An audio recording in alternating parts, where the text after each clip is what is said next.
Good evening, everybody. Good afternoon, good morning from wherever you're joining us. It is such a pleasure to have you join us again for the second part of our seminal conversation in the Pan African Forums, where we are setting the ground for several months of discussions. We will be coming to you every month, the first Tuesday of the month at a time just like this.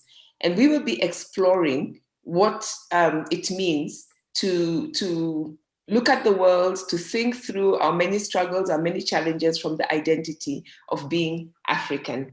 On behalf of our hosts, the Elephant, Ifra Nairobi, and Alliance Française de Nairobi, it is such a privilege to welcome you, whether you're joining us on Zoom or for those of us who are joining us on the live stream, Karibuni Sana, as we say in East Africa. As those of you who joined us last time knows that the Pan-African Forums are following up on a series of 4 forums that we did, where we decided to use this historic interrogum to take time to invest in the intellectual labor of creating, in the words of Aikwe Ama in his novel Kent, new narratives of our own making as we move into space of our own choosing, as we dream in images drawn from our people's best desires, as we plan in designs drawn from our own reflection, then make again the universe that might have been, but was not, here in this place, now in this time, freed for our new creation. Hence, in these monthly gatherings, we will engage the practical meaning of the identity African in relation to the range of challenges facing those who identify themselves with Africa as African, wherever they may be in the world. And we're going to explore the range of ideas, realities, challenges, experiences, possibilities, and visions that, as I said, come with using Africa as a basis for collectively imagining and organizing towards the future. For this seminal conversation, we are defining Pan-Africanism.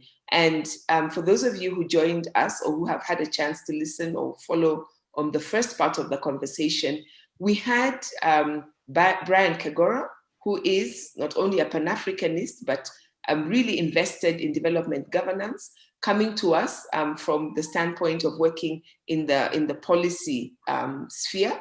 And we said Brian is a human rights, he's a lawyer generally.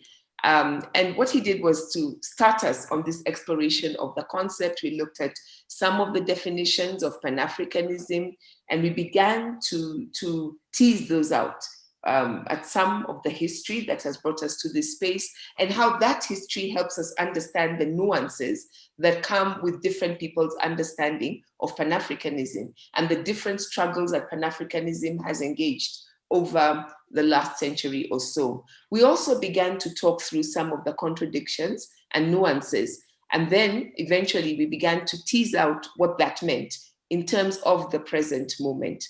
Today we will go on with the conversation, and we will start with 2 respondents, other intellectuals who are sharing their thoughts, they're exploring, nuancing, engaging, beginning perhaps with, I hope, beginning with some of the things that Brian said, but really beginning to explore their own perspectives to what Pan-Africanism means, what it has meant, what it could mean. So the way we're going to organize ourselves today is I'm going to begin by asking our 2 additional guests today to just speak for about 10, 12, 15 minutes, and then we will have a round of questions. So please, as they speak, if you have any question, if you want some clarification, please feel free. If you have a question and you're on the Zoom, please put it in the Q&A, because that could be easiest for me to be able to pick them up. But then you also feel free, if you want to put a comment or a thought or you're reflecting, please use the comments. If you are joining us by live stream, please put it in the comments and we will make sure that we harvest those and also address those questions and comments. And then after that, we will open up the conversation. I'm really pleased that Brian is able to join us, and we'll just have a conversation and listen to the 3 panelists as they go into conversation with each other, but also with you based on your questions and comments. So having heard from this intellectual who is working in the policy sphere, let me introduce the two intellectuals working in the academy and amongst and with the arts in many different ways. Zukiswa Wanner is a writer, and Zuki writes in a whole range of forms. She's a journalist. And you will, many of you will probably have come across her essays, her commentaries, her pieces for several newspapers and magazines, both on the continent and elsewhere in the world. She's also a publisher, having founded her own publishing company, Paivapo. And some of you may have recently encountered Zukiswa engaging as the founder curator of Afrolit Son Fortier Festival, which is, I think the latest edition just concluded a couple of days ago. And this one was particularly significant. And perhaps Zukiswa would want to tell us why it was so significant. And maybe let me just give you a chance, Zukiswa, to say good evening from wherever you are and hello to everybody. Welcome, good evening, people of African descent, wherever you might be. And thank you very much, Mshai, for the invitation. And to everyone for being here who's managed to get here. Right. And I have to say, where do I start? Or am I supposed to start here?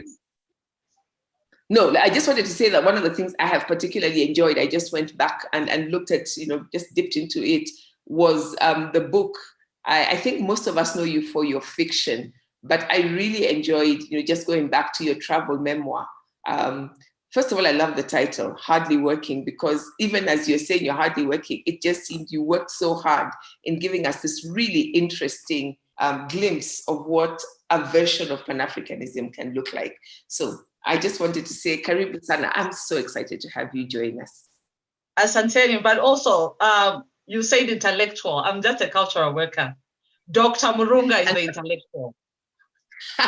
Cultural workers work in very many spheres, and I'm sure we'll come back to that and explore that a little bit more. And so then let me welcome Dr. Murunga. Dr. Murunga is a historian, or as he likes to say, he's a student of history. He's also a political analyst.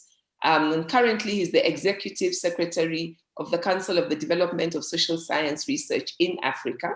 I believe he's also just taken on a position with the UN, where he's going to help the UN think about research. Well, not a position, but he's just joined the board, where he's going to help the UN work and think about research in more interesting ways. My brother, it is such a joy and a privilege to have you. Karibu as well. Thank you very much, and good evening to everyone who is tuning in.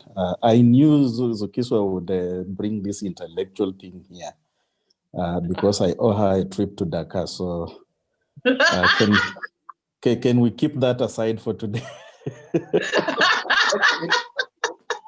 And I'm just then going to start, since you brought in this idea of being intellectuals, if you could just, each of you, just give me a little glimpse. Last week when we had the conversation, I think one sentiment that I saw reflected in a lot of the chats and a lot of the questions that came up was, where are people working? Like, okay, it's one thing to talk about as Brian did. Brian laid a fantastic groundwork, as you know, in terms of where Pan-Africanism has come and what the struggle has meant.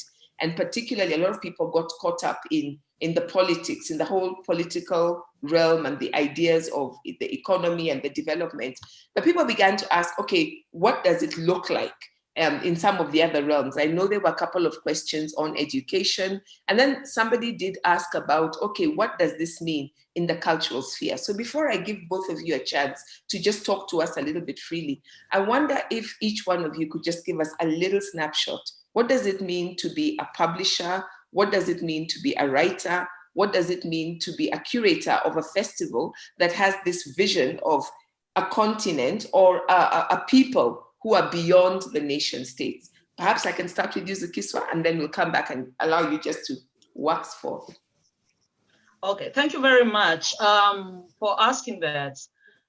I've had for a very long time the idea of us speaking across, particularly the linguistic borders, because already as a continent, we don't speak enough. But I also wanted to talk to our siblings in Brazil, in Francophone and Lusophone, just all over the world.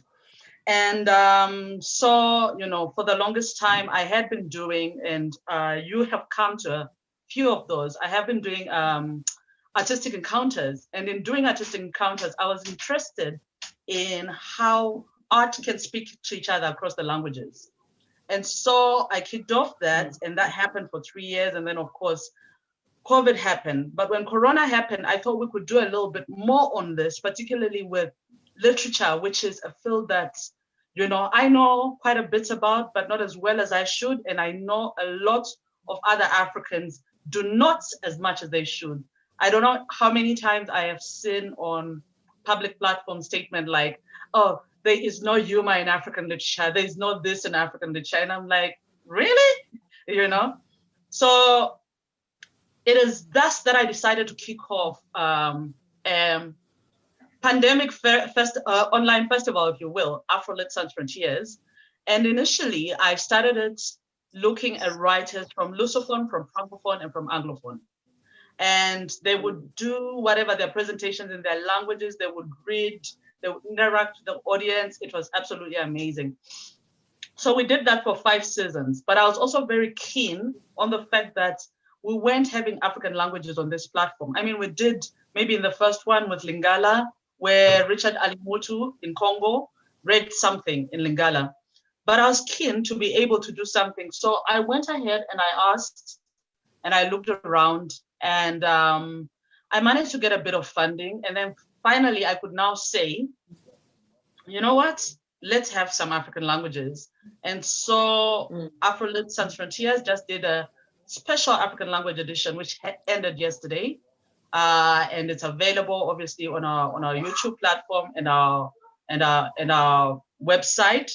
And we had the languages we had were Kiswahili, Ewe, Lingala, isiZulu, Hausa, Shona, Yoruba, and Shona ended yesterday.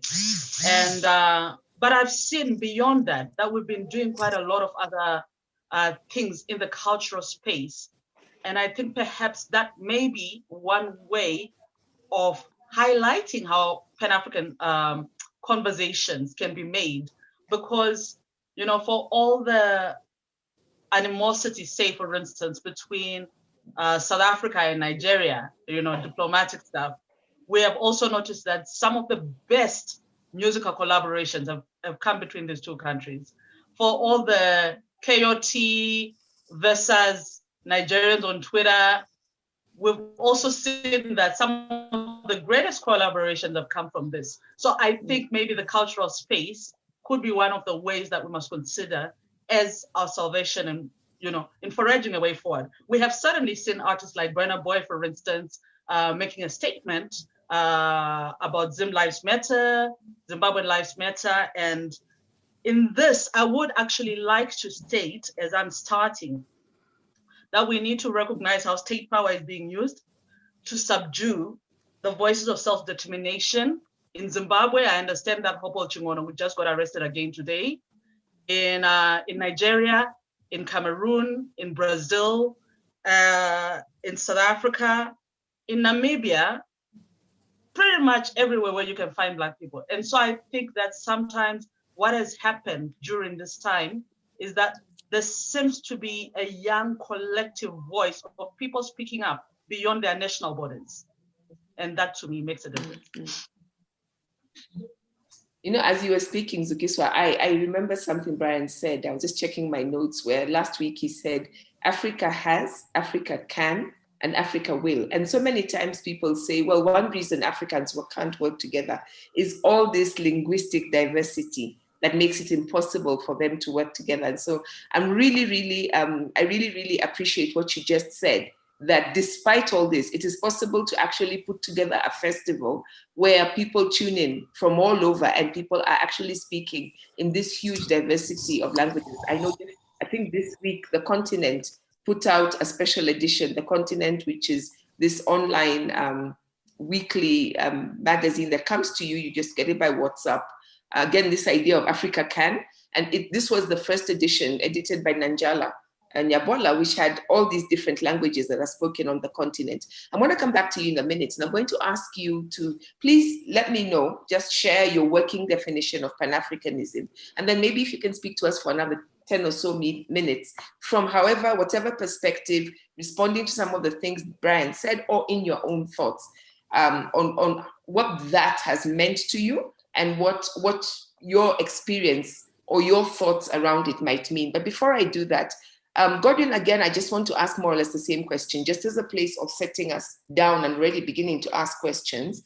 You are executive director of a Pan-African, if I may use that word, or shall I say a continental, I don't know how you're going to define it, organization of African intellectuals working in many different disciplines. What does that mean? Would you use the term Pan-African? Would you describe yourself as a Pan-Africanist? What does that space look like, and why does it matter? Thank you, Mshai. I think that at the end of the day, the challenge we have is when we allow the conceptual understanding of Pan-Africanism to hide the reality of Pan-Africanism. The very fact that it's happening, whether we conceptualize it or not, right? The very fact that in real life, there are no distinct categories of a cultural Pan-Africanism from an economic or a political Pan-Africanism. I'm not saying the conceptual is not important. I'm saying that there is a point where the conceptual can give us a misleading impression that you access the political dimension of Pan-Africanism, then you access the cultural dimension of Pan-Africanism, and then you access the economic. And I'm saying this partly because at the core of the question of defining Pan-Africanism is an epistemic issue relating to knowledge. And go back to Brian's very panoramic take on Pan-Africanism last week. And at the core of every successful move towards a Pan-African relationship was the act of imagining the existence of an entity knit together by the fact of race and related identities.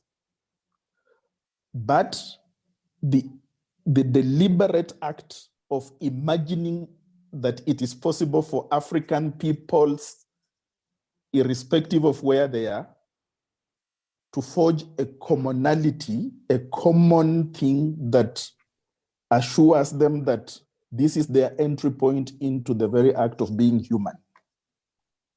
Okay? And it took, and Brian made this point repeatedly, it took people to sit down to say deliberately that we want to have a series of conferences, to address the significance of this imagination of having a sense of belonging to a community of people identified as Africans. And even though aircrafts were not as sophisticated then as they are now, the Kwame Nkrumahs, the Njomo Kenyattas,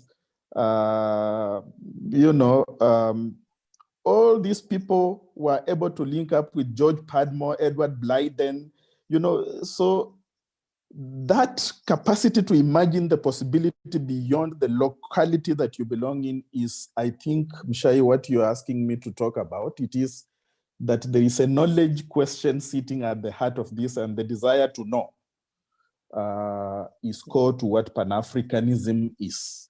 And I think that's what the answer to your question is from a Codesria perspective, that we actually do not have an option but to be Pan-African in orientation. What value is knowledge if it is produced only for Senegal, for Kenya, for South Africa? When the imagination of African peoples over historical time.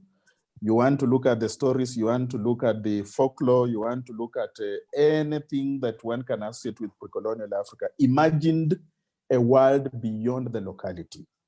So I think the epistemic question is what is core, that we cannot but imagine a world that brings together peoples of Pan-Africa, of African origins, African, in its diversity, as an entity that has a role to play in this world. And as Brian demonstrated, due to the experiences of slavery, colonialism, and all this, we've had occasionally to pose Pan-Africanism as a reaction.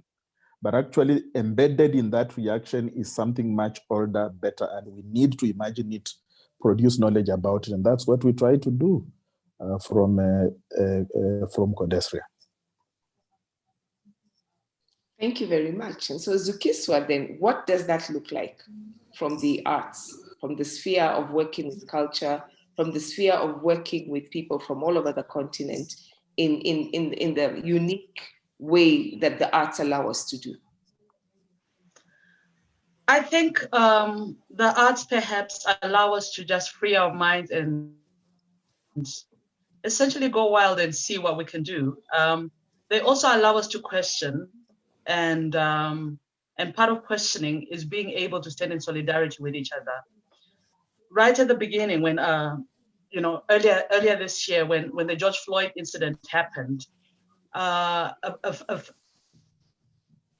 a few friends and I, a few writer friends and I got together, and we decided that we're going to write an African letter protest, a support letter by African writers in support of Black Lives Matter. What was interesting in this particular exercise is when we let the letter out, and we very deliberately, for anyone who'd read it, it was in quite a few spaces, for anybody who'd read it, they would have realized that we're questioning not just what had happened in America to Black lives, but we're also highlighting how Black lives don't seem to matter in Brazil and here on this continent.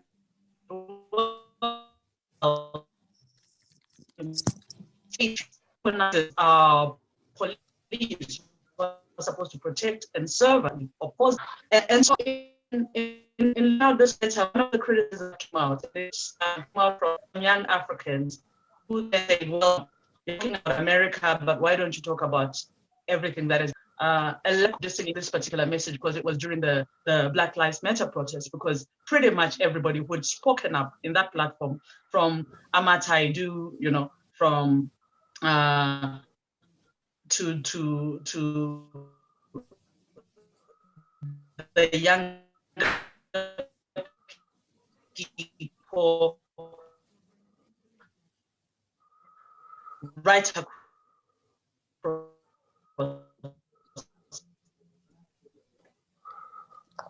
everybody in that platform would letter actually being very concerned.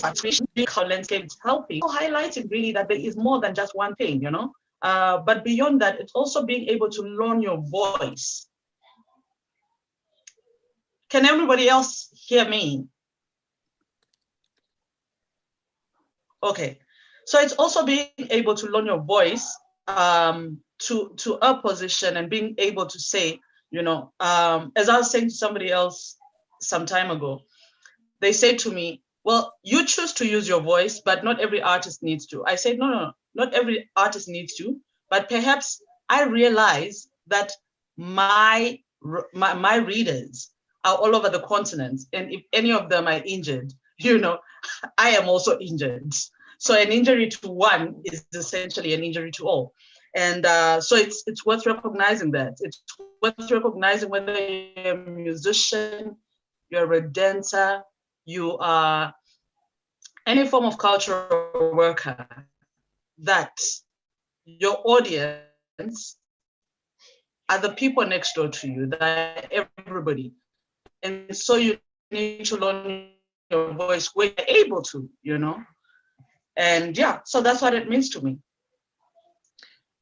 Would you like to speak a little bit about, have you had challenges? Have you had any time when you've questioned if this way of working, when you're thinking across a continent or across an identity, is problematic or is difficult to do?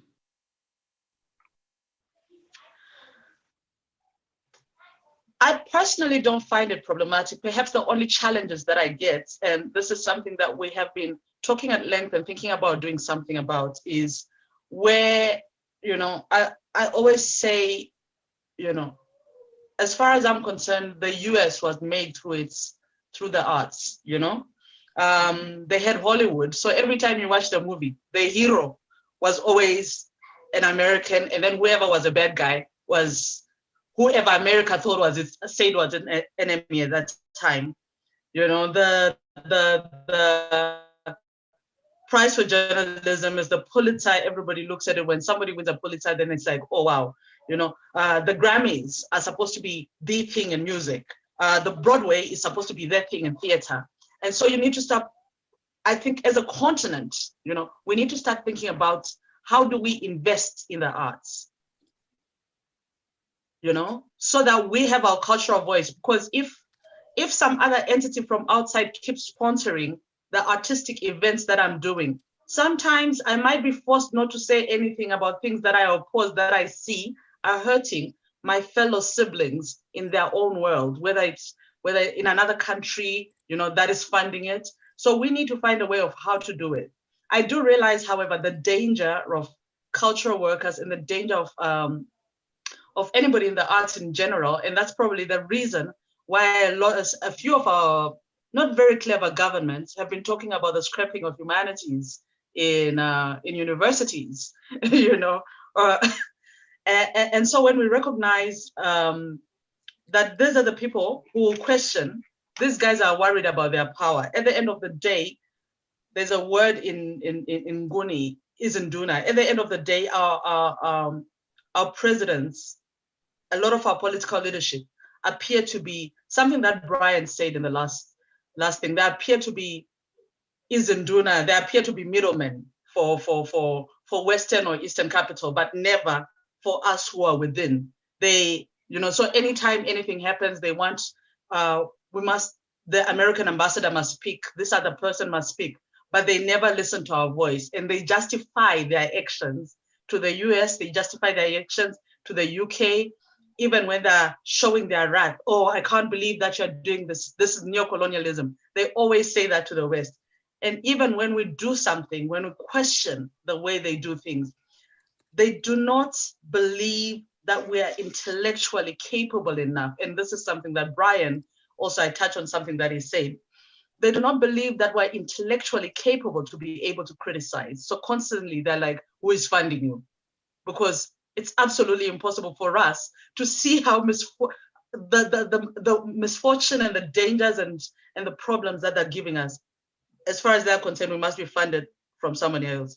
So it is very necessary, as Brian mentioned last time, for our leadership as we go forward, for them to know the history of, to know Africa as a place of history and creativity and intellectual contribution consistently.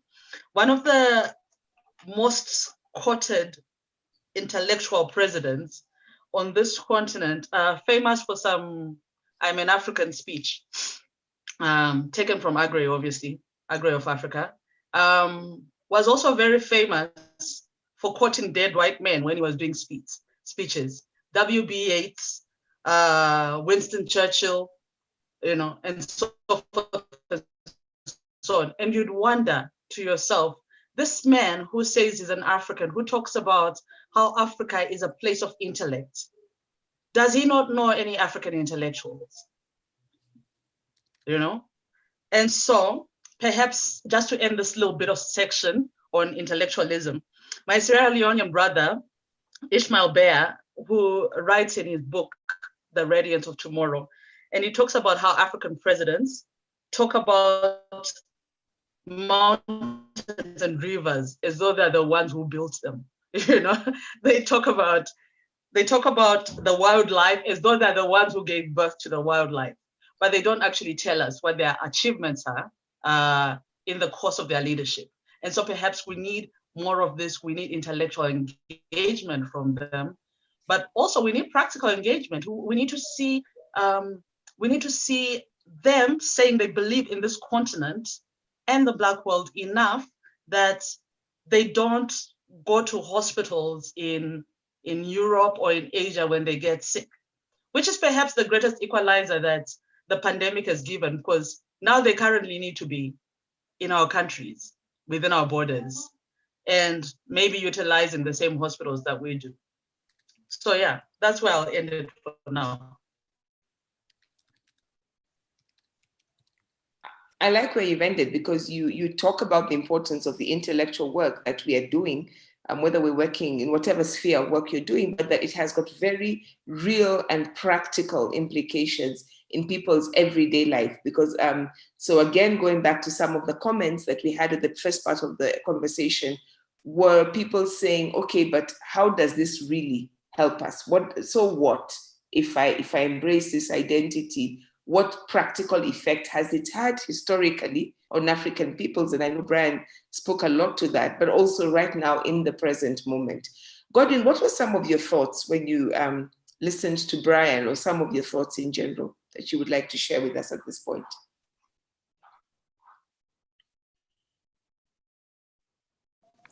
Let me isolate maybe 2 to 3 points that I would like to suggest we think about a little bit. Obviously, the first point that I thought was very interesting out of Brian's presentation was the point I started with, which has to do with Pan-Africanism as a product of imagination.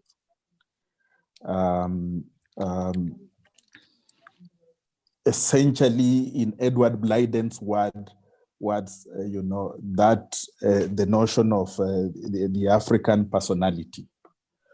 And I think that each time we talk about Pan-Africanism and we listen to especially younger generations of us, you know, who talk about Pan-Africanism, we carry a doubt about the value of Pan-Africanism on the basis of the question, on the assumption that, first of all, it's merely a historical thing. Number 2, that there is no practical validity to it today. It doesn't put food on the table and things like that. And every time I hear that, my own reaction to it is that isn't it exactly a failure that we have refused to imagine Pan-Africanism into existence so that it fulfills our own lives and challenges today, right? Brian mentioned the famous quote from Frantz Fanon. Every generation must, out of relative obscurity, define its mission, fulfill it or betray it.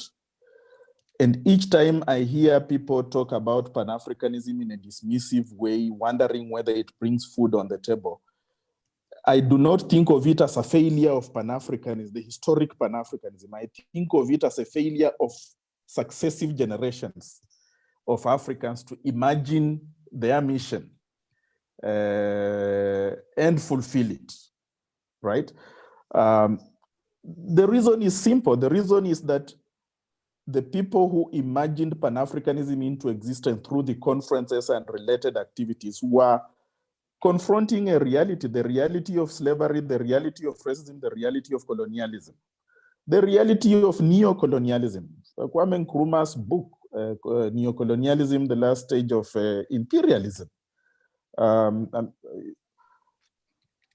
suggests to me that they imagined into existence something that gave, back to Zukiswa's word, solidarity to African peoples across the world, across the continent. So the challenge is with us. Have we imagined into existence something that gives us a sense of purpose a sense of identity, a sense of belonging as a group of people. And I guess we repeatedly have to confront the fact that the idea of Pan-Africanism of necessity has to imagine itself into existence on the one hand, while dealing or reacting to forces that do not want it to be realized. So that context is important for me, partly because it forces me to, it actually forces us to begin to imagine suitable ways of thinking about Pan-Africanism. And there's nobody who said that the original format and forms of Pan-Africanism are the only ones. Which is why I always think that, out of one, there must of necessity be many Pan-Africanisms. As long as they are tied together by a certain set of conceptual and ideological instruments that enable us to think forward, both in relation to realizing our desires in life as Africans, but also for the development of Black peoples across the world. So the centrality of imagination, of creativity to historic Pan-Africanism and Pan-Africanism going forward is, for me, extremely important. Part of the challenge of imagining Pan-Africanism into existence, I think Brian talked about this. I don't know if he put it in these particular words, but I think in his discussion, he spoke about the state capture of historic Pan-Africanism, related, of course, to the emergence of the nation states, as a key player in the frameworks of Pan-Africanism that emerge in that putative year of independence, 1960, when we begin to bring the Organization of African Unity and all that, and the state becomes the locus around which we think about Pan-Africanism. And today you walk across the continent and you meet students who tell you about African presidents having captured Pan-Africanism and used it for purposes other than solidarity of African people, other than development of African nations and things like that. And again,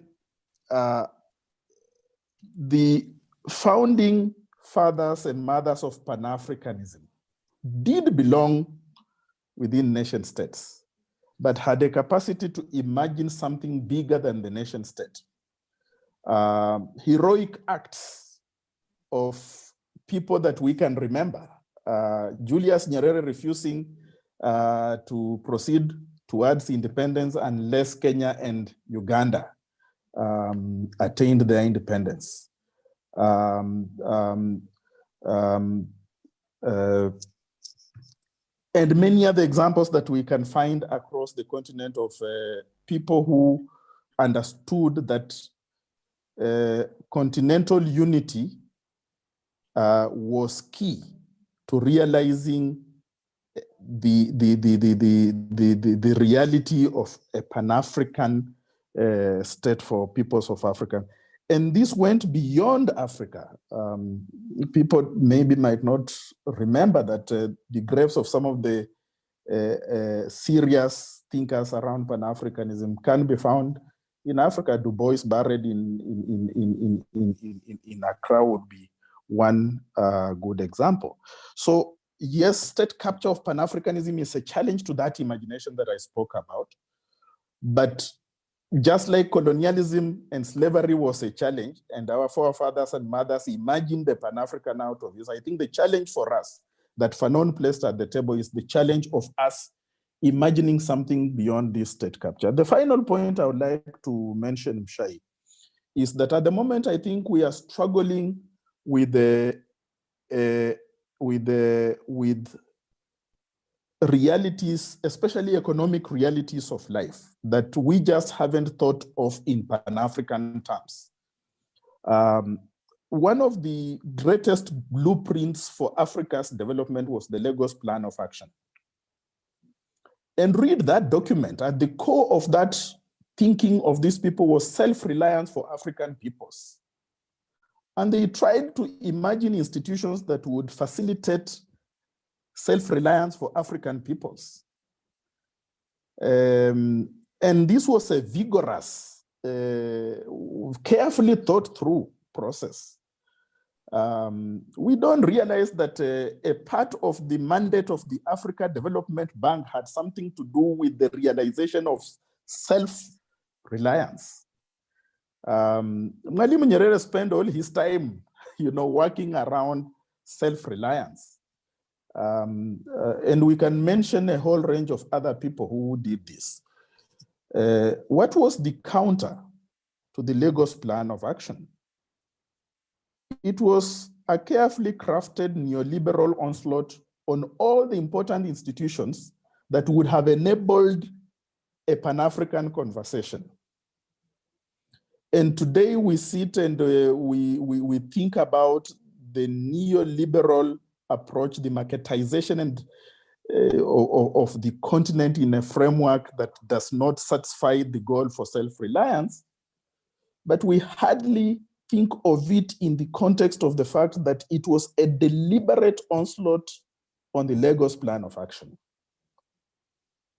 So my point is that if then we have to begin to think about Africa's development and we want to slot self-reliance as a core tenet, among others, of what we seek to achieve, where do you go for ideological weapons to effectively fight that fight, if not in historic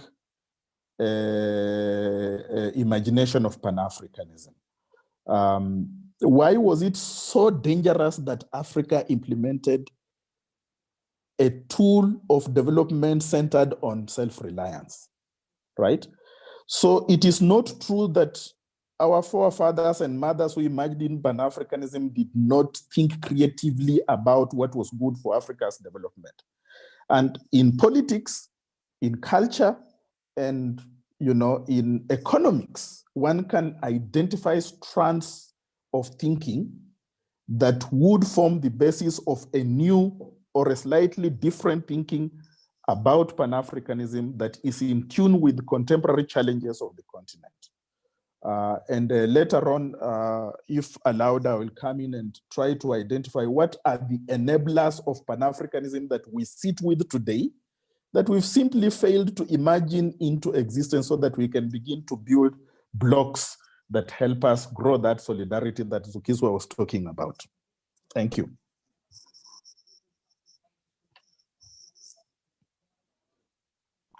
Thank you very much, Godwin, and I'm curious to hear what Brian might say about that. And before I bring in Brian, I have a question from Simiyu Baraza, and I think listening to both of you, this is something, and also came back a lot last time, just in terms of the comments, maybe not quite articulated as a question, but his question to you is, if Godwin and Zukiswa, if Pan-Africanism starts with the imagination, and I think both of you have made that very clear, it starts with the imagination, it starts with thinking through, it starts with that intellectual work. How then do we move into it, into real practical terms? How, both in the arts and in audiences, beyond just keeping it in the realm of the ideas, the realm of the ideals, and all that. Godwin, you said, for instance, that there was a Lagos Plan of Action, and then there was pushback, and then for many people it seemed, okay, that was it, it died. And isn't that part of the problem of Pan-Africanism, that it always seems to be in this space of the mind, in this space of vision, in this space of possibility, but it doesn't seem possible to actually move that into action, at least not in the present moment. I know Brian talked about last time, and it was, I think for me, really interesting to hear him say, this is what a Pan-African, the 6th Pan-African Congress, this is what they said they wanted to do, this is what they said they wanted to achieve, and here you can see how they translated that. But it seems that once we got past that point, we've stayed very much in this realm of talking, in this realm of issuing statements, in this realm of thinking, but we don't seem to be able to move it into action. Might take that. Go ahead. I'm always in the realm of fiction.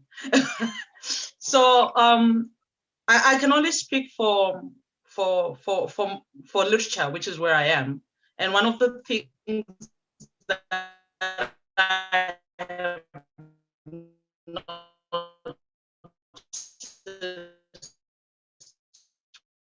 Zukiswa, I'm having some problem hearing you. I don't know if anybody else. Okay, it's better now. On books, for instance, you know, and one. Can you hear me now? Yeah. Yes, now I can. So one of the things that I've noticed publishers on this continent do is do co-publishing deals.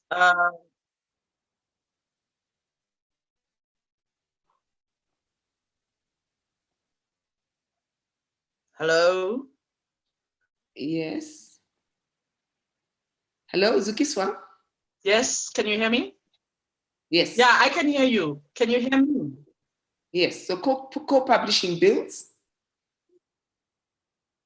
So I've noticed that's one of the things that I've noticed, where, because we know that if I am crossing into JKIA with a whole bunch of books from Nigeria, I will probably be told that I can't cross over with them.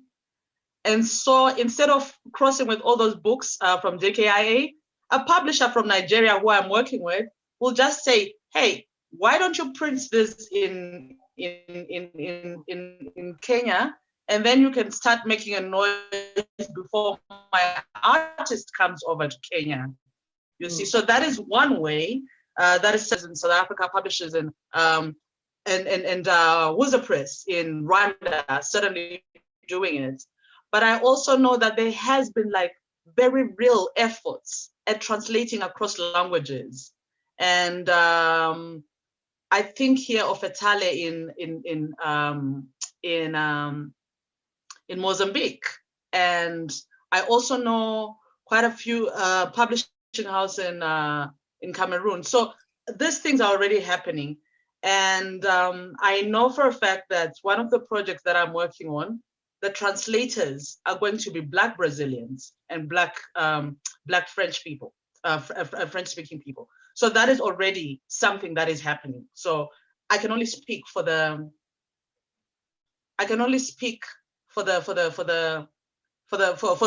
literature, which is where I am in. I can't say much for other fields, but I do know, obviously, one of the perhaps most little thought about, but that actually is a real thing, is cross-border trading, which we see so many times. You know, a few years ago, when the African Union laughingly decided that they were going to give their presidents AU passports, I kept thinking, if they wanted to see whether these AU passports would work, they should have given it to the women who do cross-border trading. Those are the people who need them, you know? But yeah, so certainly there are some spaces, and as I mentioned earlier, obviously the other area of where I've seen collaborations is in music, you know, quite a bit, as well as in film. There's been a lot of interest in film. So I think maybe to Simiyu, who is a filmmaker, he can also start thinking about how to work with other filmmakers, say from Uganda. Is production costs lower in your work with each other so that things are easier in your particular field?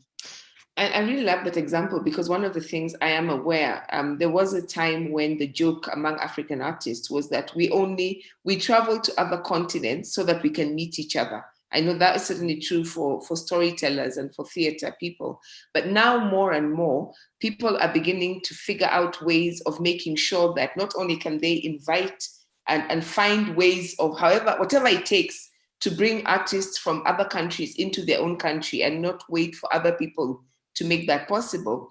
But also, as you said, beginning to find real practical ways of doing work together. And one of the amazing things that has happened as a result is that other fields, other professions are beginning to learn from those ways of working together and beginning to come up with really positive ways of acting together, so that we're beginning to see the arts modeling this this way of working together across common challenges for the benefit of everybody. Godwin, did you want to say anything to that particular question? I'm shy, to be honest, I actually do not feel like the challenge of Pan-Africanism is one of moving from ideas to action. I just do not accept the premise of that that suggestion. I would say that the challenge of Pan-Africanism is a challenge of either validation or legitimation. And I would like to see if I can see how this is happening. At every level I can think about across the continent, there are pockets of Pan-Africanist things happening, right? Let's take the example of Zukiswa is using the example of giving the women who cross borders, you know, selling things and all that. They call it smuggling. When you pick an item on the Kenyan side of the border and cross over into Uganda without going through the state structures, they call it smuggling. Actually, this is just simply a problem of naming. Because for years and years, what is described as smuggling has been happening without being named smuggling. And Brian made this point. Brian talked about the need for us to find a language to describe the things we do. Borders have never been as sacrosanct as we think they are from our elite vantage points, right? The first thing I do when I need to cross the border to another place is to look for a passport. This is not the reality of most Africans. It's not the reality of most Africans. Zukiswa will remind me of the gentleman whose book we discussed at Alliance Française sometime. Was it Goethe Institute, I remember. A refugee from Sudan who walked all his way from Sudan to Pretoria, manipulating all the systems that he could manipulate successfully, you know. And so for me, the challenge is a challenge of validation of the things that we practically have been doing over years. Other than at the political level, where state structures have been erected to prevent rather than enable the actual to enable living Pan-Africanism on the continent, right? You come across a whole range of examples. The levels of consciousness about an entity called Africa, irrespective of the difficulties of language, of territories, of any of those things that you want to think about, irrespective of all those, the levels of consciousness of the reality that there exists an entity called Africa will be found in African music. Yeah. And while they experience a whole range of challenges, right, it has not stopped them from imagining something bigger than South Africa, something bigger than Egypt, right? In fact, the connection between Pan-Africanism and Pan-Arabism is so well negotiated at the borders in West Africa, in the Sahel, that, you know, what is lacking is actual political institutions that give life to what already is existing. And one would go so far as to say that the nature of the state, but also the nature of our politics, is clearly stuck against a reality that must eventually happen. The reality that most people on the continent do realize that Uganda is too small for them, that Tanzania is too small for them. And at the end of the day, what has been happening in our life when we are alive has been a tendency to loosen boundaries in whichever way possible, right? So I would say that our challenge is a challenge of finding a suitable language and suitable enablers that help us to validate some of the transgressions that people in Africa have erected against against being hemmed into limited locales like Kenya and all this. Otherwise, if it was not like that, and maybe Brian could speak to this, Sally Mugabe from Ghana, right? Living a reality of anti-colonialism in Zimbabwe, right? And this was not an isolated incident. There are villages in Tanzania where the ANC organized insurrection against the apartheid regime. I mean, think about how difficult it was then to cross boundaries, and ask ourselves, what is making it more difficult today for us to, you know, to mount insurrections against these boundaries? So it's more a question of growing the consciousness. For me, it's more a question of validating practices that not only do we know are happening, but the state knows it, they are happening. We need to spend a little bit of time thinking about the character of the Sahel, for instance. The areas where we had the great empires of Ghana, the place where manuscripts written in original indigenous forms existed for years, and how the adversities of colonialism and the, you know, like the repeated battering of people in that region has not neutered them completely to the point where they continue to fight today. You just need to go to Burkina Faso to see the tenacity. And Macron learned this when he visited Burkina Faso. Young university students mounting the stage and telling him as he ought to hear, something that the presidents cannot say. And I'm just saying that there is already a life going on that is Pan-African in orientation, that imagines something bigger than Burkina Faso, that imagines something bigger than Mali, right?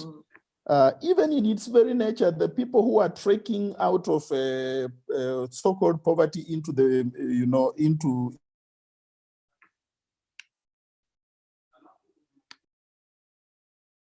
they just haven't figured out a suitable way of enabling it. So I do not think that Pan-Africanism has remained at the level of ideas. And I think there are too many examples. Barasa would know, even in the area of film, examples that you can put on the table to show advances that have been made that give a feeling and a sense of the possibilities there are of enacting a Pan-Africanism beyond simply being an idea.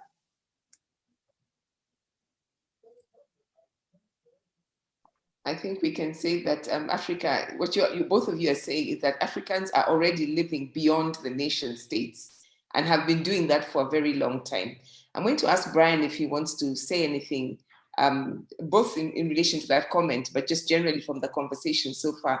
But before I do that, let me just read a comment and a question from Habil Ondiek, which, Godwin, I think you've already answered, but then, you know, Brian might also want to add something to this.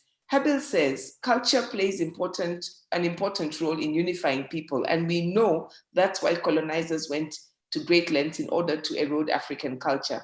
Modernization has further fueled abandonment of our culture in order to fit in the global village. Language, as we know, is an important component of culture. So what lessons can we learn from Jerusalema song done in the Sizulu language becoming a global hit? And I know you already began speaking to that.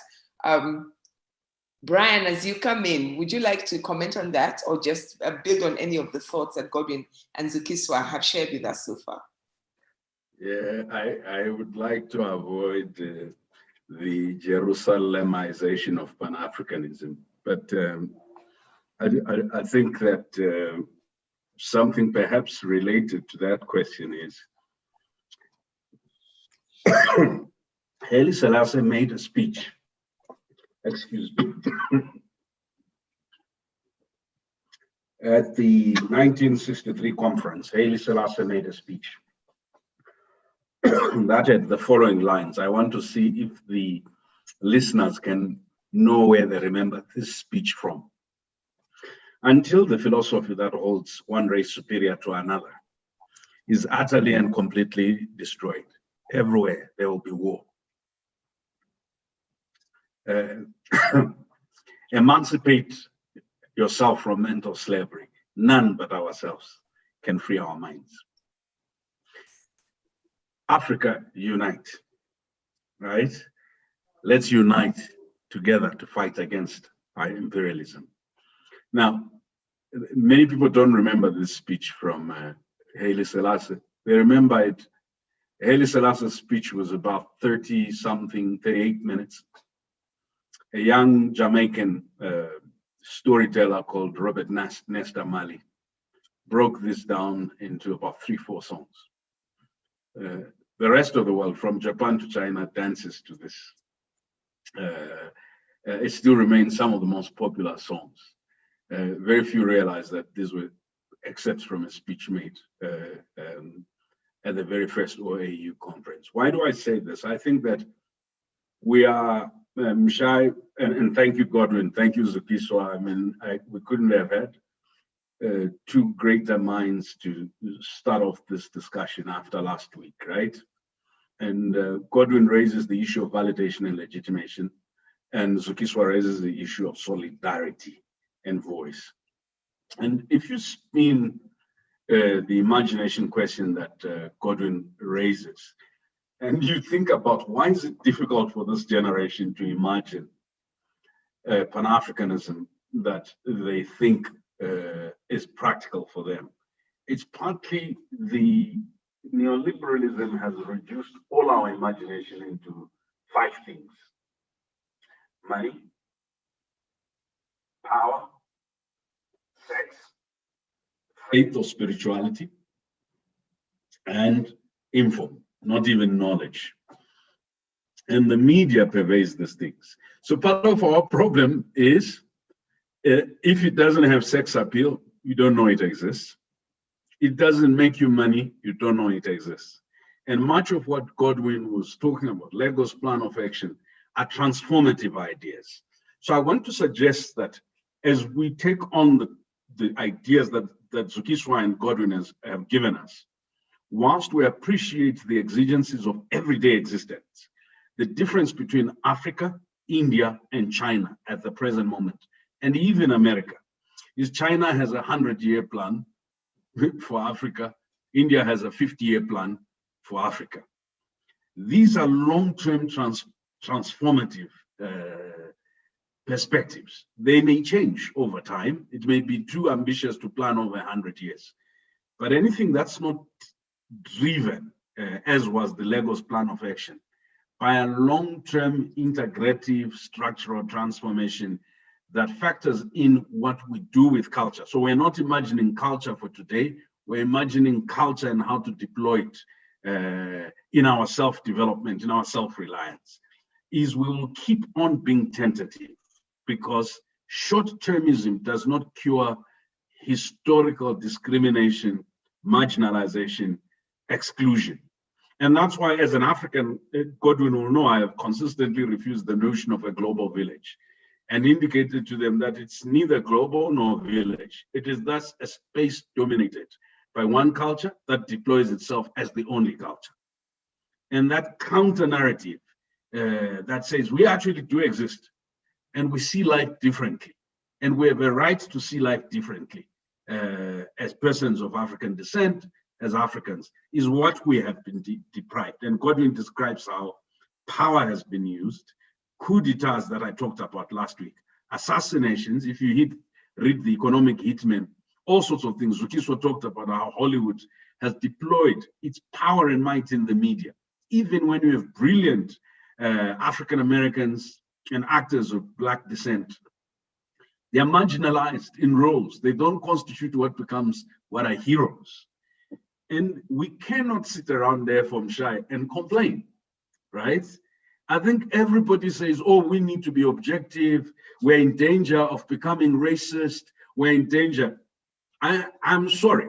I'm wearing a very colorful shirt today because I want to make this point, right? The red and the blue on my shirt are not fighting, right? And the blue is not apologizing for being blue. And I'm sick and tired of arriving in a place, trying to be acceptable to everybody, apologizing for my Blackness, trying to be courteous about how my people were enslaved, trying to be courteous about how my people were colonized, how Congolese people were taken and kept in cages in Belgium, how the British used to give each other Africans as presents, and so on and so forth. No, it's my reality. And I'm not going to start a question about universality that requires me to grow political amnesia. So, and any honest way of building forward actually says, my culture is not just about making money. My culture is not just about food on the table. Because humanity is much more than that. And because everybody reduces us into food, that's why the gifts they give us is to build Blair toilets. As though the only thing that Africans need is to get primary education, eat, and then use Blair toilets. I'm about a much more radical sense of who we are. A wealth, and that's why I like Zukiswa's idea about our ideas, our thoughts, and just being intellectual, not just intellectual, but being creative, not just creative, being owners. Because one of the things Africans have been persuaded is this idea that as long as you're making money, you're serving, you're working somewhere, or someone calls you an entrepreneur, but we own neither the geographic space where we exist, because it's been taken over by everybody else, nor the intellectual space, as Godwin has said, because it's highly contested by many people, nor the creative space, because we are not investing sufficiently in our creative space, nor the spiritual space, because we have become totally, if you like, colonized even in that space. So, Mshai, I think I like what these two colleagues have said about Pan-Africanism. And it's not, and Godwin is totally right, Mshai. There are many practical Pan-African things happening. Many I cannot even begin to enumerate, from architecture to music to film there is an awakening.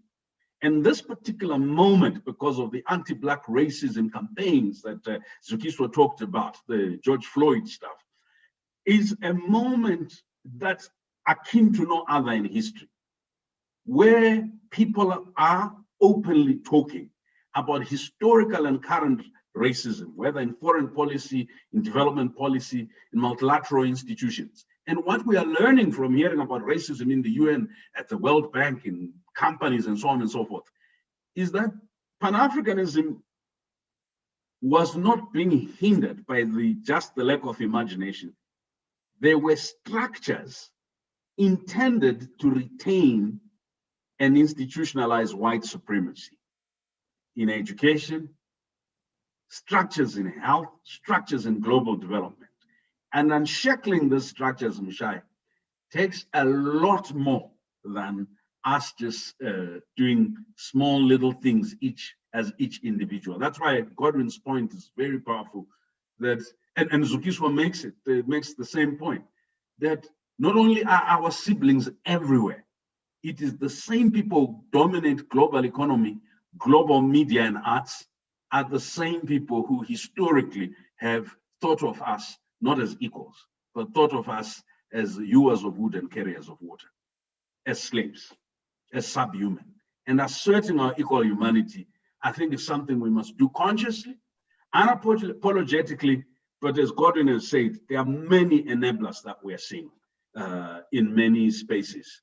And I think it's useful for us not to accept a Western standard of judging success as the basis of where we start in judging whether Pan-Africanism is delivering. Otherwise, we will be reduced into consumerist Pan-Africanism and not transformative Pan-Africanism. Thank you. Thank you very, very much. I'm going to read a couple of comments because I think that actually are speaking. We truly are in a conversation here. SK on YouTube, and I'm going to give you the comments, and then there is a question, or rather a set of questions that I'm going to ask as one question, and I think all of these are in conversation with each other. SK on YouTube reflects that decades of independence, after decades of independence, we now have a public forum in which to address Africa's problems from a unified perspective within Africa. Long before some politicians began powering about integration, Sheikh Anta Diop had been canvassing for a timely federation of African states. And then he further notes that aspects of Diop's legacy made a convincing case for solemn-centeredness, Africanized Egyptology or chematology. And then Karani says, in my opinion, here is what we should embrace. 1, naming our children with African names. 2, learning and prioritizing our mother tongues and African languages. 3, entrenching African values and culture to our generations by all means. Our love for Western lifestyles and comforts always make us pursue Western niceties at the expense of Pan-Africanism. However, Gilbert Munyambu reflects and asks these questions. Is Pan-Africanism an essentialist ideology exclusive only to Africans native to Africa, or does it accommodate Africans of other non-native races? Secondly, if it accommodates non-native Africans, where does it place them? And what role does it assign them within the emancipatory agenda that it advocates? And finally, if Pan-Africanism is an essentialist ideology focused on the liberation of people of the Black race, how does it compare itself with and learn from other similar essentialist ideologies to avoid some of their negative attributes, such as othering of other racial groups, scapegoating, blaming external factors for all problems, ignoring local agency, and turning a blind eye to intra-racial power imbalances while wholly focused on external factors? So I think it's this tension between, okay, this is what we are, this is who we celebrate, this is who we center, and then what about everybody else? And I think we talk a little bit about what happens when you bring race onto it. I think we have perhaps lost Zukiswa for the moment. I hope we'll be able to get her back. But Godwin, do you want to start? And your thoughts on this, and then I'll bring in Brian.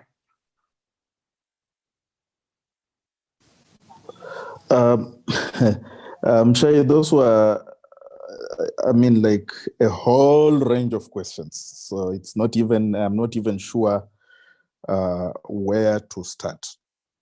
I think the first couple were just comments, but then this question of what does it mean when you say, is Pan-Africanism, is it essentialist? And also, does it other anybody who is not of African ancestry? And if so, what are the implications of it? You know that the conversation around othering is one for which Africa is on the receiving end rather than on the giving end. And perhaps what makes Pan-Africanism a lot more inclusive, I would say, is precisely the fact that it doesn't have the option of othering in the sense in which othering has been done previously. Again, I think this was Brian's starting point last week when he essentially drew the conversation of Pan-Africanism as emerging from a whole range of connecting points that brought peoples of African descent from all over the world, from wherever they came from. So it is not about exclusivity of African peoples on the continent. Rather, it's actually been a very rich conversation between people of African descent across the world, among themselves, but also between them and others. My dates fail me now, but the original NAACP the National Association for the Advancement of Colored Peoples, emerged out of the framework of the progressivist movement in the US. People meeting in Niagara and beginning to say, look, we're doing really badly. We need to begin to think about how to make these moves. I would guess in the second half of the 19th century, conversations among white, Black people who are interested in a different, dispensation other than the racist dispensation that they lived in. And that history has continued all the way. Michael Chege did publish a very interesting piece some time ago in the journal Transition, where he was taking stock of the capacity of African peoples to see beyond race, to see the values that inform positions that different people took about the struggles of Africans. The attainment of civil rights in the US was itself a conversation between people of different races, and a lot of the things that happened there inform Pan-Africanism. So it's really difficult to sustain an argument of essentialism, precisely because what we understand today as Pan-Africanists as elements of everything that people packaged as good for humanity, right? The world in which we live in at the moment, even though Mafeja said Africanity is a comparative ontology. You are forced into this thing precisely because of what the rest of the world has defined you as an African. But in fact, the reality that you want, and I think at the core of Pan-Africanism is that desire for a much better world. That does not take away from the point that Brian is making, because in its essence also it is a reaction against years of exploitation, years of harm, years of extremely condescending attitudes towards African people. And so what Africans have been doing is to negotiate that difficult terrain of what the world has loaded over to them in order to find something that is as close to what humanity deserves as better. And this is not our attempt to sanitize Pan-Africanism in any way. It's just that at the end of the day, what people are trying to do in imagining a Pan-African world is to make the simple point to the world that the world has refused to accept the reality of Africans being human, and yet in everything we do, every evidence we have, what is it that isn't human about us? And so I agree with Brian that there are no apologies to be made around some of these questions.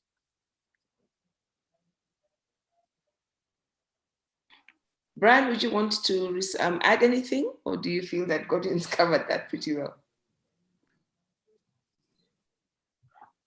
I think that Godwin has covered this pretty well. I just wanted to give the date that you referred to. The National Association for the Advancement of Colored Peoples was established almost over 111 years ago on the 12th of February, 1909, by a group that involved W.E.B. Du Bois, Mary White, Ovington, Moorfield Story, Ida B. Wells, and etc. And it was an interracial group, actually, that aimed at eliminating racial discrimination and racial hatred, and also achieving equality of all persons on political, social, and economic factors. I think that the bigger question for us, Mshai, is a simple one.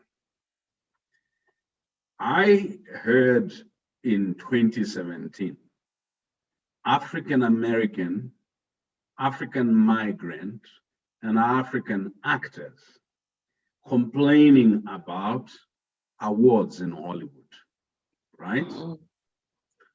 I heard and hear African Americans, Afro-Brazilians, Afro-Caribbeans, Afro-Europeans, and Afro-Asians complaining about racial discrimination, institutional racism in 2020.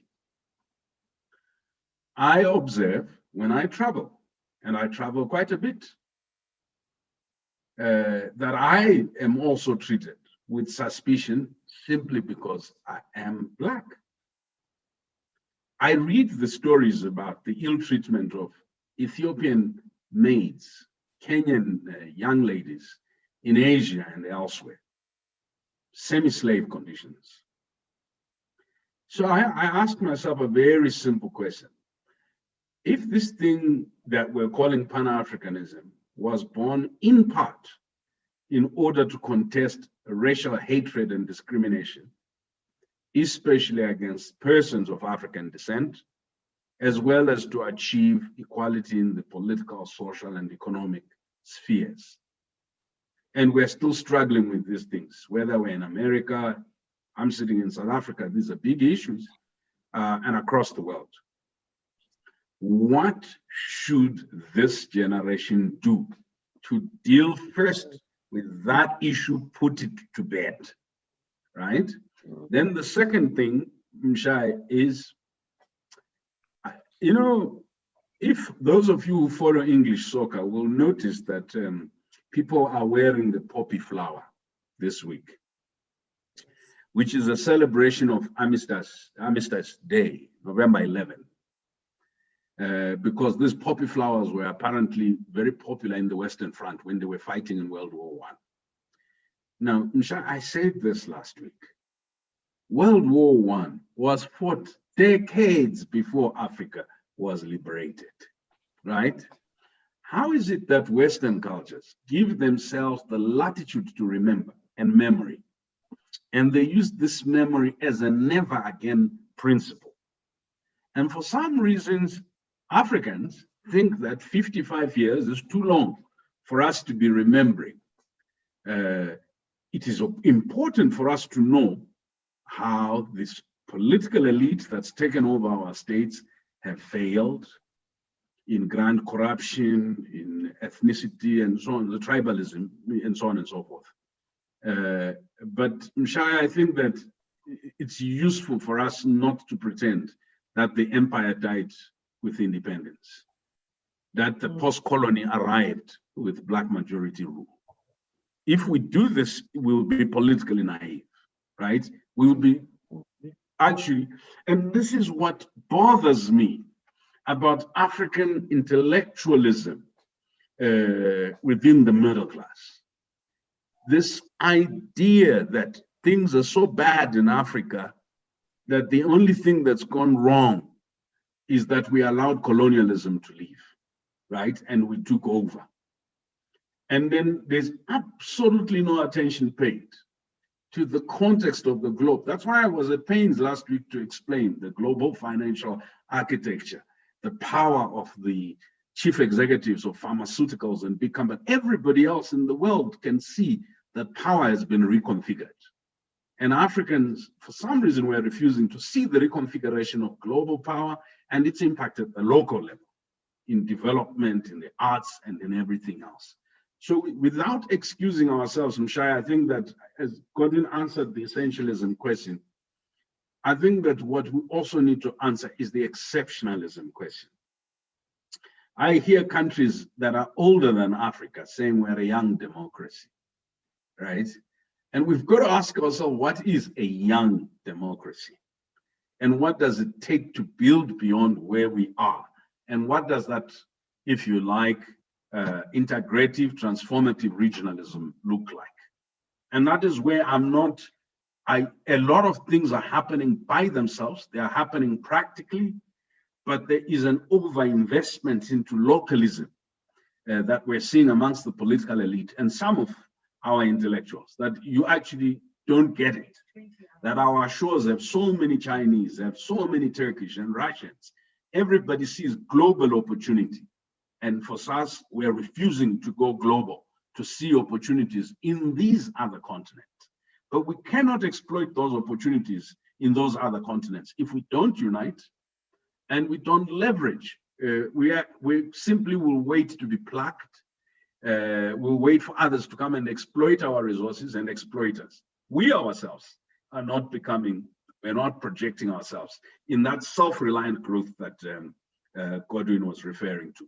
But even when we use our voice, we're not becoming transformative and global in our imagination. We are allowing colonial language barriers to restrain us, which is why I like Zukiswa's point that it is not just French and Portuguese that we must be speaking to each other about and through. We must imagine valorizing those other languages. And that's why I think that it's important. So for me, yes, language and culture, but I'm hoping in this conversation, we'll bring the question of humanities and science as integral to African transformation. Not just science alone, but humanities and science. Business and public sector, not just private sector alone. If we don't imagine African society in that holistic way, we'll keep on coping, regurgitating failed solutions from the West. Thank you. Thank you very much. I really regret that Zukiswa was having internet problems, so she's been unable to reconnect back. And as we come to an end, and maybe she will be able to come in right at the end, I really, really hope so. I do have a couple of just final questions. So I'm going to ask both of you to be thinking just your last word, but also if you can speak to these questions. And by the way, I think, Godwin, the book you were talking about was Johnny Steinberg's A Man of Good Hope, if I'm not wrong, about the man who walked all the way from Somalia and just walked his way right down to South Africa. Yeah, which is a fascinating story. But the two questions that I have, Atika Uhaju is asking, comment unifier des africanités à langage différent? How do we unify Africanities with different languages? So back to the question of language and culture that I think Zukiswa started us off. And then Godwin, you teased us with this, so I'm not going to let you go without you having to answer this question, and both of you are welcome to share some thoughts. What are the enablers of Pan-Africanism? Brian?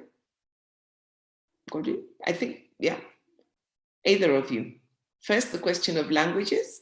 Again, how do we work across these languages? And I'm really, really pleased that somebody's listening and sending us questions in French. And then especially, what are the enablers of Pan-Africanism as we come to an end?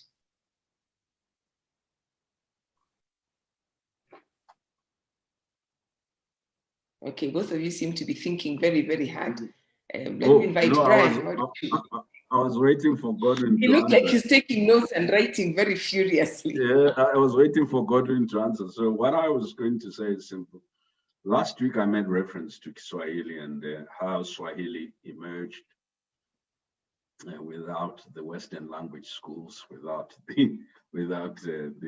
some of the things that we see as barriers. I think that the Francophone, Anglophone, Lusophone challenge is essentially an urban challenge. The majority of our rural populations, even in so-called French-speaking countries, do not speak French. That is why some people from Ivory Coast and their relatives in Ghana and Burkina Faso and Co. can communicate perfectly, although they come from Anglophone and Francophone traditions. And it seems to me that what we have done ourselves as a disprivilege is that we have refined the fight over the Francophone, Anglophone, Lusophone question, but we've not actually taken note of the fact that Lusophone and Anglophone Mozambique share certain languages that are indigenous to those countries. And that during the war, most people were able to communicate across those divides, right? That Anglophone and Lusophone countries in the Great Lakes, some of them use Swahili and Lingala and understand each other. So it seems to me that the investment in indigenous languages and in greater movement of people and their ability to connect using their languages. Mind you, we migrated from, most of us, from the same places. And so when we begin to speak to each other in our own indigenous languages, we begin to notice similarities. So I, for example, will tell you, if I'm in Rwanda, people say, I want chakunwa. Chakunwa is chekunwa in Shona, and so on and so forth. And this means the same thing. It's easier to negotiate the linguistic difference through our indigenous languages than it is through the foreign languages. That's number one. And this is not to say we should forget that we're colonized and we speak English and French and so on and so on. It's simply to say that we should actually give pride of place to some of our indigenous languages. And that's why I hail South Africa, Zimbabwe, and all those governments that have actually started teaching Swahili in their schools, so that you make it easier for Africans to communicate. The second thing, though, I also wanted to say about the enablers. You know, one of the things that's moving Pan-Africanism is technology. Technology is joining young people. Technology enables young people to interpret and translate what the other is saying. So you can write something in French and somebody will quickly use Google Translate or some other translation. You can write it in English. So technology is an enabler, but it's just a tool, right? Number two is literature, music, film, right? We're seeing the power of the artistic to drive Pan-African integration across linguistic barriers like no other time. But what we are also seeing is science, right, related to technology. Science is beginning to build a curiosity and interest and a collaboration across African territories, and a common interest is being, I think, fashioned. The third that we are seeing as a driver of Pan-Africanism is we're seeing actually social Pan-Africanism, solidarity, people associating with the struggle of young Burkinabes, young Ivorians, young Malians, just because they are able, through social media and other forms, to understand what they are fighting for, and they're able to amplify and associate with those struggles. So the voice that Zukiswa was talking about. Academia, knowledge. I think that for years, thinkers from across the linguistic divide have always found ways of citing each other, of working with each other. And there's been an integration through Pan-African institutions such as Codestria. We're seeing in Pan-African civil society such as Pan-African Lawyers Union.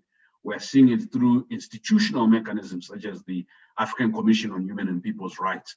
We're seeing this integration happen even within the African Union, where people get to work with each other more, understand this culture. So we're seeing state-based, academic-based, social-cultural-based, but we're seeing, so the enablers of Pan-Africanism, from ideas to commerce, which is the last one, we're seeing that business.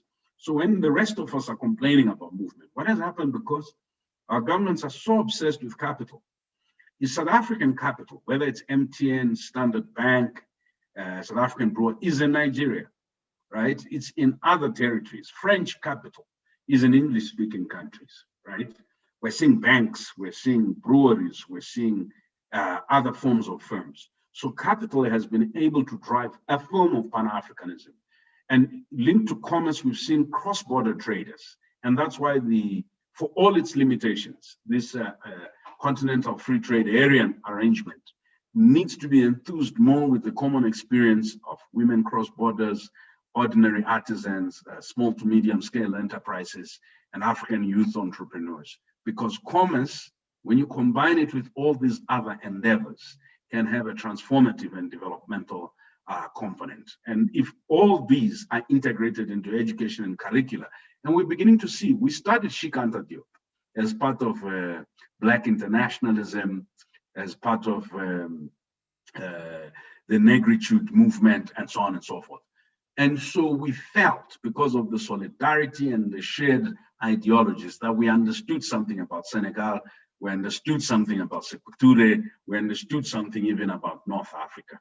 So I would say Pan-Africanism is being driven by a multiplicity of channels, and these channels can become powerful enablers, but we have to be more deliberate in how we strategically deploy them and where we deploy them. Thank you. Thank you indeed, Brian. And I'm really, it's almost like you're reading our minds. I can see Alika has noted that il y a les cas de l'Afrique du Nord qui ne devraient pas être exclus. And I agree, we should not leave out North Africa, and we will in subsequent conversations be bringing intellectuals. And I say intellectuals because these are spaces of us thinking together and intellectuals working from all across the continent and the diaspora. Godwin, I'm going to ask you, and I actually can see even as I was making that request of you, Joko Budhi has added his voice. So please, if you could give your closing remarks, and especially in them address the enablers of Pan-Africanism and how they can be leveraged to meet the needs for the African people. I kind of have a regret because I allowed Brian to go first, because he basically pulled out everything I have on my list. So, but I'm happy that we actually do agree on these enablers, which are notes I had, you know, at the start of this, and I agree with his conclusion. What is lacking is a deliberate decision to actually formally utilize this as enablers to Pan-Africanism. Occasionally in the regular sense in which they work, but occasionally in an extremely subversive way. For those of you who are listening to us and wondering when this, you know, Pan-Africanism will become alive, I think the point has to be made that the moment when you realize a full Pan-African reality is a moment when you have turned the world upside down. And it's not easy to turn this world upside down. So in any sense, all these enablers should be thought of in an extremely subversive way, because that's the only way to begin to see how Pan-Africanism can occupy its rightful place in molding not just the future for Africa, but in molding the future for the globe. And I think, Brian, of all the enablers you've mentioned, I think the one that I thought needs to be added of is a demographic enabler. A demographic enabler, the emergence of a generation of youthful Africans who, whether they speak English or not, have a language they communicate in. That language might be music, that language might be sports, that language might be science, technology, but it's a language that is really in good hands because of, people have called it the youth bulge and all this. It's a demographic reality. This continent is no longer the continent of people like me, Brian, and Mshai. This continent has moved. And the desire for a deliberateness, I think if we are re-emphasizing the need for a deliberateness, it is precisely because of this demographic reality that often in a lot of literature is treated as a demographic of the poor, of the illiterate, of people who want to move out of the continent and all these kinds of things. But at the heart of it, the demographic that is going to deploy these enablers to transform this continent is going to be this demographic. This demographic has been poorly served by our education system. It has been poorly served by our education system. And the need for a deliberateness is because we need to actually find ways of investing in forms of knowledge that grow that consciousness that Brian was talking about, that grows the solidarity that Brian was talking about, that enables a validation of all those numerous acts of living Pan-Africanism at the local that needs to transcend the local. In other words, I think we should say that this is not a project that that generation will witness the fruits of, but it's a project that definitely has a future that would transform this continent. And I think part of what is missing in the conversation at the policy level is, how do you think about a Pan-Africanism that helps this continent, helps people of African descent across the globe to occupy their rightful place in the world? I think first we must accept that this is a long-term project. We're not in it for us. We're not in it for us. It is a project of building blocks that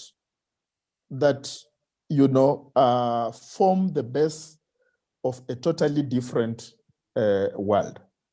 And if we've got to do this, and Brian has already talked about the language, I mean, think about it. How many countries are investing in, say, Kiswahili as a common language for the region? How many are doing that? When I go to Mycodesria Executive Committee meetings has people who speak a whole range of languages.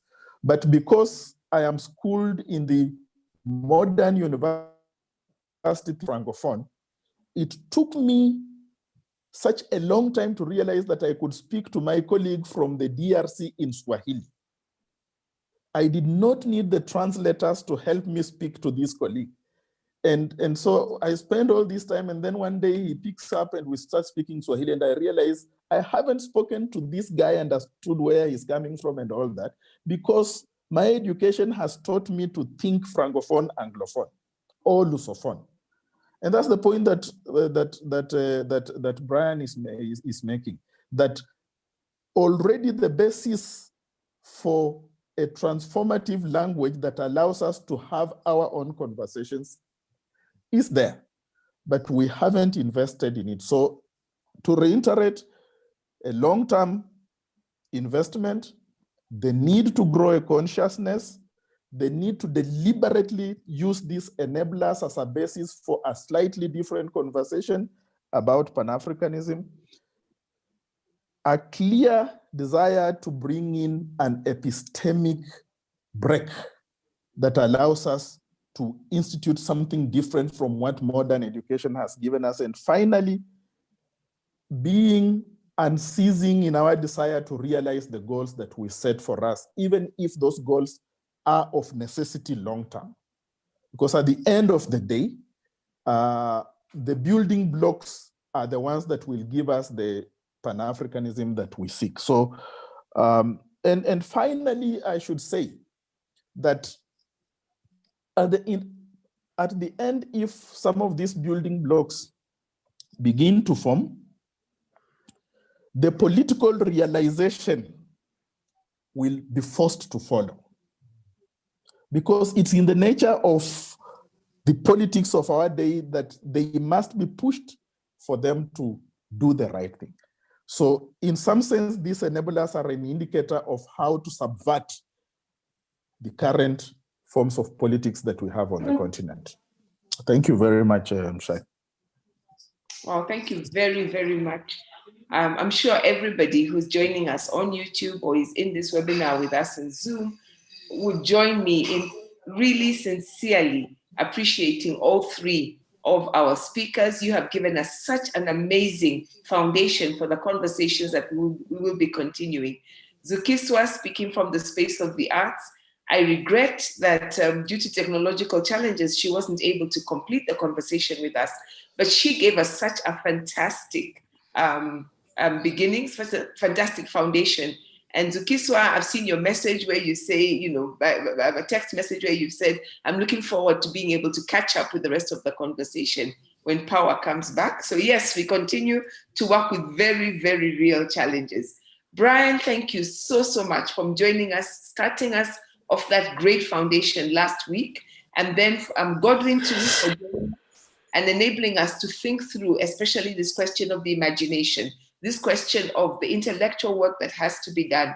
And both of you reiterating what Fanon said, that it's easy for us to think about Pan-Africanism as something that happened in the past, as people who are enslaved, as people who are colonized, fought for their emancipation. But that reminder that that struggle continues today. And as it continues today, we have to continue thinking our way through practical solutions. And that indeed is what we're going to continue to be speaking about. Our next forum is going to be on December the 1st, Tuesday, December the 1st, the first Tuesday in the month of December. That will be the last one for this year. And we will be taking on, as some people have said, can we start to go into the nuances of different spaces like education, Pan-Africanism and feminism, and so on. And yes, that is the intention. In future conversations, we'll be looking at one aspect and exploring it very, very much. Remember that you will be able to catch both of these, both sessions of this conversation, both on the live stream of Alliance Française, which will stay up on that YouTube channel, and on the Elephant. We'll also be posting the growing reading list. We're harvesting from each month's talks. We'll be adding to that growing list, and you'll be able to find this conversation and the one from last week on the Elephant TV under the videos. Let me thank again every single person who's joining us, both on YouTube and in the webinar. Let me thank the hosts, Alliance Française, IFRA Nairobi, and the Elephant, for this amazing privilege of being able to have a front seat as these conversations continue. And we will meet again as we continue to explore what does it mean to engage with the identity of being African in the 21st century and make a better world out of it. Good night, everybody, until we meet again in December.